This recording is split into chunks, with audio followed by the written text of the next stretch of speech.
Hello, this lecture will cover pages 203 through 206 of my lecture notes. Please print those pages out and have them in front of you as I present this lecture on Chapter 12G, Bode Plot example number 3. We're going to start on page 203. I want you to notice here that I give you a transfer function t of s, which is equal to 0.05s plus 1 divided by 0.001s plus 1. I just gave it to you as a time constant form here like this.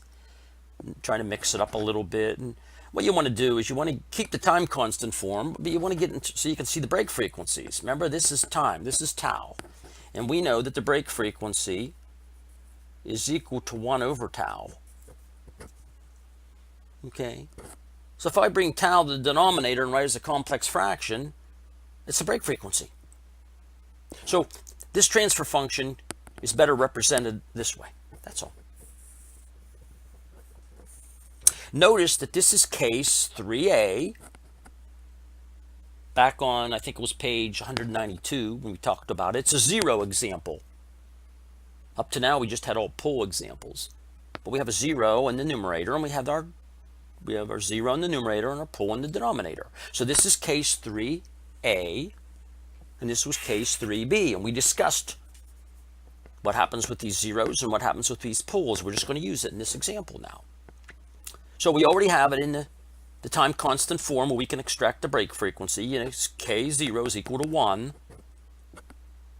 Therefore, the dB is 20 times the log of 1, which is 0 dB. That's the contribution from the k0 term. The first break frequency we have here, you have to look, which one's smaller? Well, it's the 20. So the first break frequency is equal to 20 radians per second. It's a 0. And just to jog my memory, zeros break up at a plus 20 dB per decade. I'll write that all in there. My second break frequency is 1k radians per second. It's a pole. We know poles break down at minus 20 dB per decade. So the general shape of this, looking at this information, is going to come in at a constant dB, 0. Generally speaking now, with frequency going in this direction, it's going to hit a break frequency. That first break frequency is going to be a 0. It's going to break up, and it's going to go out till it hits the second break frequency. It's a pole, so it's going to take out that break. You're going to be back to 0. So this is going to be a plus 0 rate change. This is going to be a plus 1, which is 20 dB per decade. And then you're taking out, you're going to a negative 20 dB per decade, which takes that slope out, so you're back to plus 0. So that's the shape of this thing. Let's do a Bode plot for that transfer function based on this information. First thing I want you to do is take a blank sheet of paper, and I want you to transfer this information like I did on page 204, magnitude plot for example 3. I transferred all the information here. I want you to do that for all your examples so I can see it right on the log paper. Write it small so it doesn't interfere with your Bode plot. And I know the general shape is going to go up. Remember, the general shape is going to be at 0 dB, and I'm going to be gone more positive. So I put my 0 dB lower on the paper when I do my magnitude plot. So there's my 0 dB. My gain in dB is on this axis again. I go every inch. That's the way I laid it out. I get my plus 10, my plus 20, and 30, and 40 dB. And then I come down here and I use my rule of thumb where my first break frequency is at 20 radians per second, and I keep 1 or 2. In this case, what I did was I could have picked 10 out here and made my 20 at this point, but I didn't. I come one division in, and this 1 up here, this unity at the top here, I showed that as my 10. So there's 10. 1 decade down, I get 1. Decade up, I get 100. I get 1K. I get 10K. And you put this in as omega in radians per second. You label the axis here. You label the axis here. Now, in this case, I'm not interested in 10K radians per second. I'm interested in my first break frequency being a 20K radians per second. Or 20 radians per second. So if you look up here where 20, where the 2 is, in terms of unity at the top, you come down and that's where your 20 is. So I make a little comment there, a little vertical point there, and I make that 20. So my contribution from the K0 term to start out is 0 dB. So I put a dashed line in at 0 dB the whole way across here.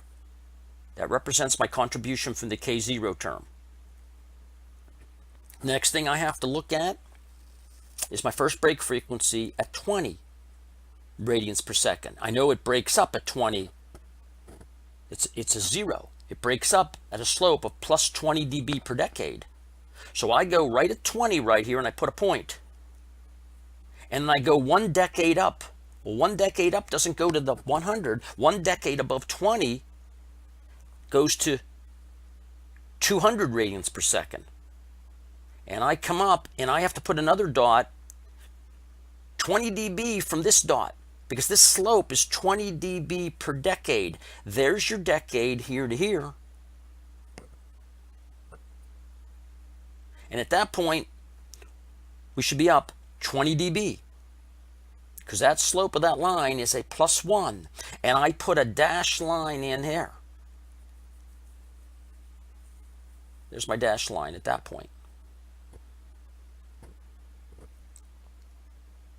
So I have the contribution with the K0 term being 0 dB. I have my contribution here of my 0 going out to 20 and then breaking up at 20 dB per decade. Now what about this contribution of the pole? Well, at 1K, what that pole's going to do is it's going to break down. So what you're going to do is you're going to have another dashed line going the whole way out till you get to 1K. And 1 decade down from 1K, which is going to make this negative 20 down here. 1 decade from this 1K, which is out here, you're going to be at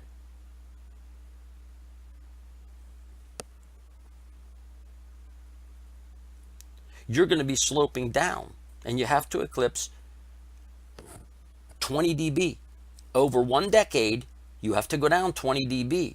So I put a dashed line in with a straight edge. I didn't show it here, but it comes down like this. Now, so far, you just have a bunch of dashed lines on here. Okay, you have this coming across here. That's your constant term at 0 dB.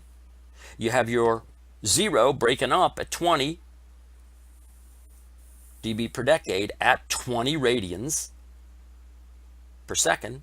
And you have your pole breaking down at negative 20 dB per decade at your 1K. Now what you have to do is you have to combine these all. What's the contribution overall? Well, you're going to be at 0 dB to this point. Okay. At that point, the 0 kicks in. And that 0 is going to continue until you hit this pole. So I continue this until I hit the pole. Right there. I don't make it the whole way to this point up here. That's where, in my graph, I hit the 1K radians per second right here at this point. A division down from this main line here. And that's when the pole kicks in. So that's when this takes this away. So I'm adding the composites up here. I'm adding the individual to get over a composite of the final response. And the break goes out. So that's what my response looks like. It comes over. I get a gain up to a particular point. I don't know what that is. We didn't read it yet. We could take it off here. And then I come across at 0 dB, and it stays at a constant dB above 1K. That is my magnitude plot. And I want you to notice that the actual curve is down below here. It starts coming up. It's asymptotic to this line here. But right at 20, you're going to be 3 dB up because it's a 0. So you're really going to be at 3 dB because that was 0 dB line. And if you put the actual 20K radians per second, 20 radians per second into the transfer function, which we'll do in a minute, you're going to see that you're actually 3 dB up. And then it comes up. And then somewhere along this line, you have to get below 3 dB. You're going to be 3 dB down. The actual curve comes up. It's underneath up here because it's a pole, and it asymptotic out this point. So you can use these asymptotic lines to read your dB, or you can see which side of the line you're hedging on to actual read over here.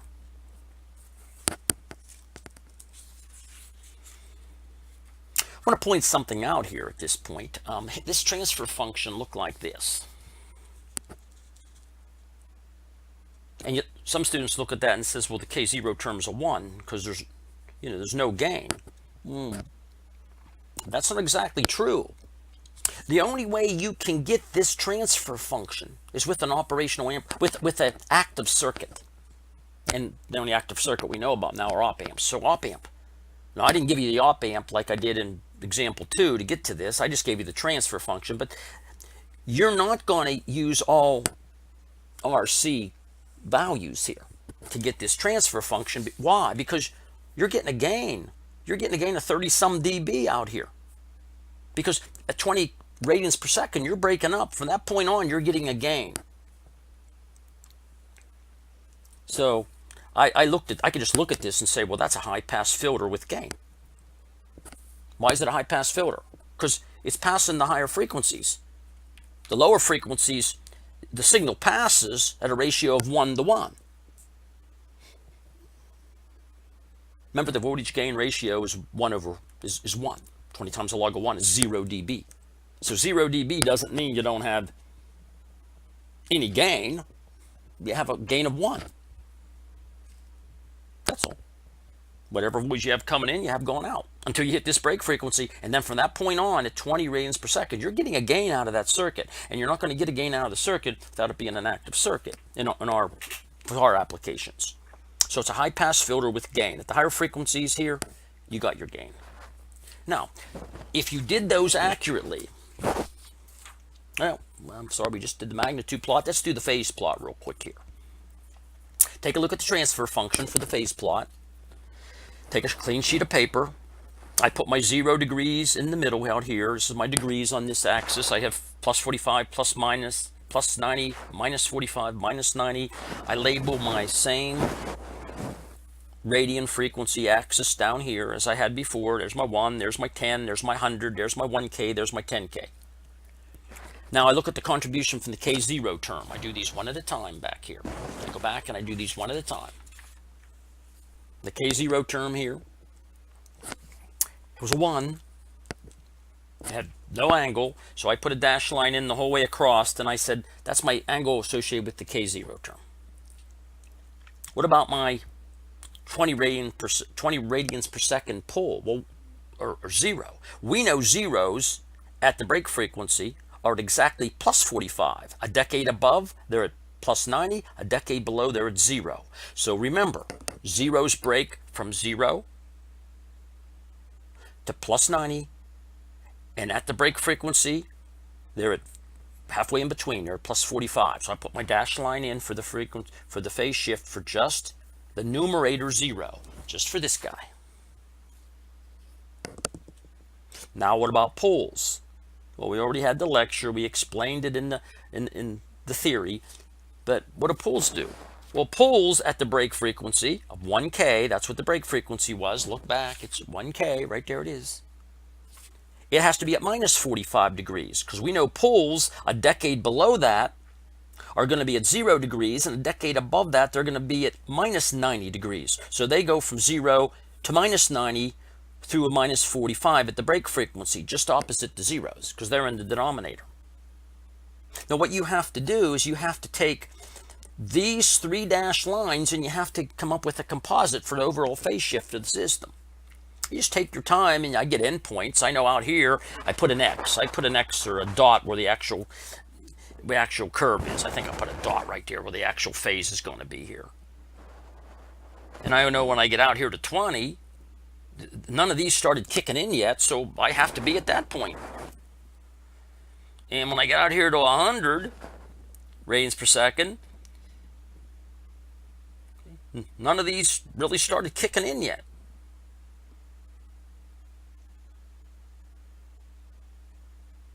So I have a dot right there.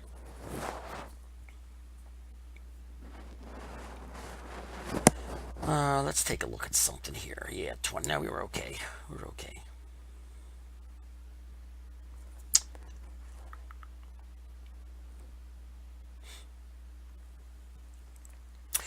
And so I put a dot here. I know the actual curve goes down. I'm trying to add these up, and I put a dot right there, and it makes it to this point here. And then this still has a lot of influence, and this is just starting to kick in a little bit. So I'm thinking it's going to go up pretty close to that before this starts getting some significance.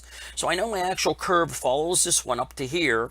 This one starts kicking in, and then what about way out here? Well, let's take way out at this point. I can see that I have a plus 90 because of the zero. I have a minus 90 because of the pull. So at 10k radians per second, I'm back to zero again. So I know that's a pretty good point there. What about at 1k? Well, 1k, this one's all done, so I'm at plus 90. This one, I know at 1k is at minus 45. That gives me a plus 45, so I know I'm there. So I have some pretty good points here that I actually know where I'm at. So what you do is you very carefully draw that curve. I don't know, I'm doing something like that. So this is the actual phase shift over frequency from input to output. Somewhere down around 2 radians per second. Well, granted, that's slow, but you know, it's still a angular velocity we have in electrical systems, particularly if we're trying to control mechanical systems.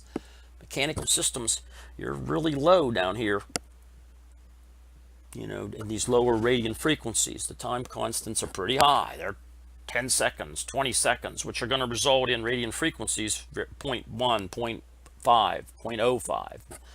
In any event, if you're trying to control a mechanical system electrically, yeah, this is where you're at. So at 2 radians per second, you know, you don't have any phase shift. You're never going to make it to a 90 degrees phase shift. You're going to come up a little short, and then at the higher frequencies, above 10K, you're going to be back to no phase shift. There'll be no phase shift from input to output. So what I'd like you to do, and if you did that accurately, you have these, now we have these 2 plots. Now the power of these 2 plots is, look at page number 206. We can use the Bode plots to find the voltage gain dB at, I picked 600 radians per second, and find the phase at 600 radians per second. So go back and look at your 2 plots, and I get approximately 30 dB, and I get approximately 60 degrees. Just keep that in mind. Now we're going to do a little bit of work here. Now use the T of S to find the actual values and compare them to what you got up here. And I think you'll realize you're going to do Bode plots rather than this in the future. So T of S is equal to S over 20 plus 1 divided by S over 1K plus 1. That's my original transfer function. I'm going to find the values of gain and phase angle at J600. It's 600 radians per second. That's what we're trying to find it at. Every place you see an S, you put in a J600. Just take your time, put it in, use a little algebra. You get your rectangular form here, which you can't do much with when you're dividing. I convert it to polar in both cases. I carried this out so we don't have a lot of air here, but you're just doing ballpark stuff when you're comparing to it up here, keep in mind. So I end up with my transfer function at that 600 radians per second being 25.729 at an angle 59 degrees. Close enough. So therefore, that's the voltage ratio. 20 times the log of that is equal to about 28 dB. So I'm somewhere around 28 dB actually. Well, my Bode plot told me 30, but I know I'm going to be a little bit under that if you think of the actual curve. So you're pretty close. If you were guessing a little bit under, maybe you guessed 20, 28 actually. But again, you can use the asymptotic curves to pick off a value here. You can come out here at 600. What did I do this at here? I found 600, which is right about here, which is right at that point right there. And I come across and I got my 30. You probably did about the same. That's how I got this 30 up here. But you know the actual curve is above here, and it comes over and it goes underneath here. So because you're coming up below 3 dB up here, so it's underneath here. So maybe you would have taken that into account, and you would have got your 28 dB up here. And what about the phase angle? Take your time and look at your phase plot and see if you get somewhere around 60 degrees. Yeah, actually, it was 59 degrees. And I think we done that. We got 60 degrees. We said about 60 degrees. Look how close. Now, in the lab and on an exam, I'm not going to have you do this because I'm just going to have you use Bode plots to pull this information off. So you do your Bode plots very accurately. But when it comes to the lab, I'm going to have you do it a couple different ways. I'm going to actually have you do it in measurement. I'm going to have you do it with calculation. And I'm going to have you do it with Bode plot. All three ways in a table. And you'll see how close the values will be. And the result is Bode plots are the way to go. And that concludes this example 3 lecture.